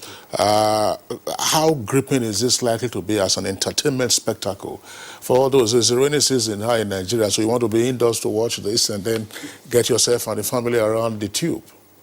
Well, nothing can be further from the truth. The timing. In fact, when CAF, the Confederation of African Football, was pressurized into changing, Oyekale has told us the competition usually had been held in the early parts of the year, January, February. The latest was in April. It's for 2 or 3 reasons. Number one, he has also listed quite a number of our players that are applying their trades in Europe. That's where they get their bread and butter, and that's where they get training at very high rate. That's where they earn their reputation. That's where they get their pedigree, and they get their pedigree in Europe. It's comparable to world level. So people are, conversant with them. Their performances are etched in people's memory. So people would like to see Salah. People would like to see Mane. People would like to see Wilfred Ndidi. People would like to see Koulibaly. All those that are hitting the news headlines. Okay? So that change, this is the first time it's going to be. And at the same time, CAF thinking that the pressure is now off our players, because previously when it was around the January, February cycle, we were finding it difficult. Countries were finding it difficult. For players to be released. For those top players to be released. Anytime they were released, they came in, played, they go back grappling with injuries. Perhaps injuries that might just put them out of their team for some time. And the teams get angry. You take our stars, we pay them big money, and they come back injured. It impedes our performances. And it's also not good for the players, because some of them lose their starting places because they go down the pecking order. So it's all for good. Now that it has come to this level, we have harmonized the calendar. You can see that CONCACAF are having their own championship away in Brazil. It is for the same reason. Okay? So, and we have given, with the expansion, we've given more African countries the opportunity to try to come up and be with the rest. Almost the same thing that FIFA had been trying to do. They have been toying with the idea of expanding the World Cup. We all know that Africa only had 1 representation at the World Cup at some point in time. It became 2, it became 5. Okay? 4 then 5. 4 then 5. Okay, so You want to remind us of what happened to Zaire in 1974 against Yugoslavia. I think yes. No, but Zaire, the point has to be made. Zaire did go there. They had a bad day, they were humiliated by Yugoslavia, but they gave a good account of themselves against Scotland and Brazil. It has to be made very clear. For any team to be beaten by Brazil 3-0 at that point in time, it's no mean achievement. Yes. It was a learning curve. What did Yugoslavia give, former Yugoslavia? How many did they give? It was 9. Actually, it was 9. Let me hear from Coach Bumi too. I'd like to hear your own perspective to the value that the expansion in terms of numbers, participating nations, and of course in terms of weather. What value does it add? Okay, the expansion, I think, in all, adds value in that, the sponsors, we get value for their money because more participation, more fans will be at the Nations Cup, and more people will be interested. It's just like, for example, if Nigeria fails to qualify for the World Cup, Nigerians, the level of interest will be lower. But now, before we used to have 16 teams, now we have 24 teams. So the interest will be more, so more money for CAF, really. But at the danger of something, the standard could fall. Because before, maybe you had countries that could not really make it on that stage, then you have smaller countries getting a chance to come in. The standard might just fall. You understand? Why are you pessimistic? Why would you? As a coach, I think he knows what he's talking about. But I just want to counter that by saying that, yes, from the days of Zaire, 74, Africa has, come off. Even some European countries get badly beaten. I think Saudi Arabia was hammered 8-0 by Germany at a World Cup match not too long ago. You see, it's a learning curve. The standard might fall in 1 or 2 matches. Yeah. But when you pitch Senegal against Nigeria or against Egypt or against Cote d'Ivoire, those will be dream matches. Those will be dream matches. And they are sure to, keep the audience on their toes. I also just want to add that it is an opportunity for countries that have been, not known. Yeah. Apart from showing themselves, you just might not know where a good talent is going to come from. I want to bring, as an example, whoever thought a Kenyan would become such a big star as Victor Wanyama has? But because he was, scouted, he's one of the leading players in, at least as far as Africa is concerned, playing in the Premiership. There is this young man, Berahino. Sadio Berahino. What African country did he come from? They don't have any, Burundi doesn't have any pedigree in football. But there he is creating waves. So on the flip side, yes, there might be a drop. But on the flip side, there is also the possibility that there could be new discoveries. That's right. I think, but isn't that, Bumi, I'll come to you. But isn't that, Bumi, isn't that they are one of the major attractions for a tournament of this nature? And considering also now the expanded nature of the teams participating, 24, that, look, you just find new talents emerging. You watch a match and you say, wow, the scouts will be all out there. Yes, actually. There are advantages, there are disadvantages. And I must agree that the advantages outweigh the disadvantages. In that, okay, there is this chance of an unknown team, creating, shock waves across, the continent. Very, very huge. But it's also important to warn also that, there could be matches, 1 or 2, that might not live up to the standard. But that doesn't mean that the standard of the whole competition has gone down. You understand? When we have the big games, Egypt playing Tunisia, or probably maybe Madagascar has created some offsets. They now come against a country like... Not against Nigeria. Not against Nigeria, obviously. Let me ask the former general manager NTA Sports now, because yesterday on the DG of NTA was on the news when he visited the partners in Lagos, and he has promised, the NTA has promised, crystal clear, exciting transmission of the tournament. What is driving this? Well, like I did tell you, NTA is trying to reposition itself. Older viewers will remember, NTA has brought very, very big sporting events to their living rooms. The big boxing matches of the 80s, the big matches of the 80s to 90s. Things got a little bit muddled up in the Nigerian broadcasting sector when the whole arena was opened up. Private broadcasting stations came in. At the point in time that it was only NTA, the government knew that NTA had to provide social service. So the funds were provided for. But when the space was opened and NTA was partially privatized, it came to a situation where broadcasting houses in Nigeria came under the banner of BON. But the contributions coming in, because even if you have only one small radio station or one small TV station, you are entitled to be a BON member. And you are entitled to participate in whatever BON is doing. So it became a problem when NTA, with its over 70 to 90 stations all over the country, had to be put on the same pedestal with one small TV station or one small radio station. And the greater part of the funding and the burden is being carried by NTA when we have been partially commercialized. So those things have to be straightened up. So what the DG has been promising is that we are trying to turn around. We know for sure that we have this responsibility, but we cannot no longer fold our arms and sit down because the bond arrangements doesn't appear to be working. And we've got to take the bulls by the horns. Yes. So we have dedicated channels. Yes, we have dedicated channels. Okay. We will work on the network. Obviously, we don't want to shut down the network because of football. There are so many other important broadcasting segments. Once the matches involve Nigeria, you can bet it will not only be on the network, it will be on the sports channel. Sports channel. But where the network, for one or two reasons, cannot carry any given match, the traffic is going to be driven to the sports channel. Like we promised, all the matches are going to come to Nigerians live. All right, Abdul Rahman, thank you very much.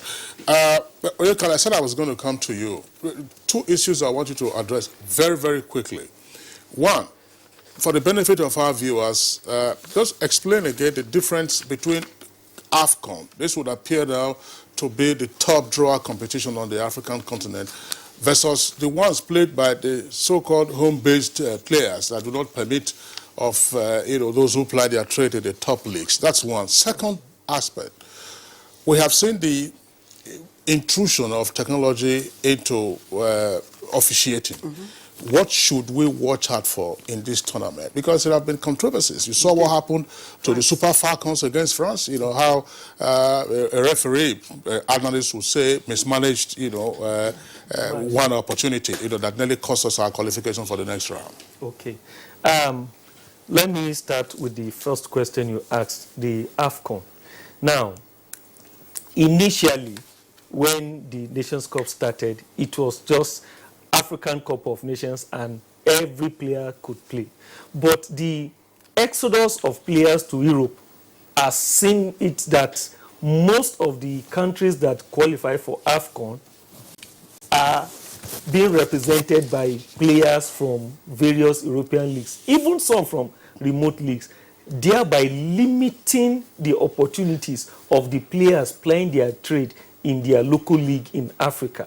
That occasion for the second tournament now that it is a competition just for, they call it CHAN now, that's Championship of African Nations. So it is basically for players playing their trade in their local league in the continent. That is that. Then the second question, talking about technology. I think the first thing is that football has gone scientific. And if that is the case, we must try to get ourselves abreast with every happenings. One problem we have had as a nation is that we don't give our players enough information. Sometimes they are ignorant of new rules. In fact, some of these European countries, the moment there is a new rule, they have a FIFA licensed referee that is attached to every team. So we need to get people that will interpret the rules better to the team. All right, JJ Jacob Oyekale, architect and sports analyst, many thanks to you for being brave. And let me also thank Usman Haruna Ilerika, future Eagles under-16 head coach, and also, of course, a sports analyst. Thank you. Bumi Haruna, journalist and coach, many thanks to you. And finally, Abdurrahman Ibn Mohammed, former general manager, NTA Sports, and of course, sports commentator and NTA International GM. Thank you very much, sir, for joining us. All right, and that's Good Morning Nigeria for today and the last for this week. Thank you very much for joining us. Don't forget to be part of it again on Monday when we come back. From all of us here, I'm Kingsley. I'm Kingsley Osalolo. Do enjoy your weekend. Of course, soccer action begins right from today. You can watch all of the 52 matches on the channels of the Nigerian Television Authority. Have a lovely weekend. You too.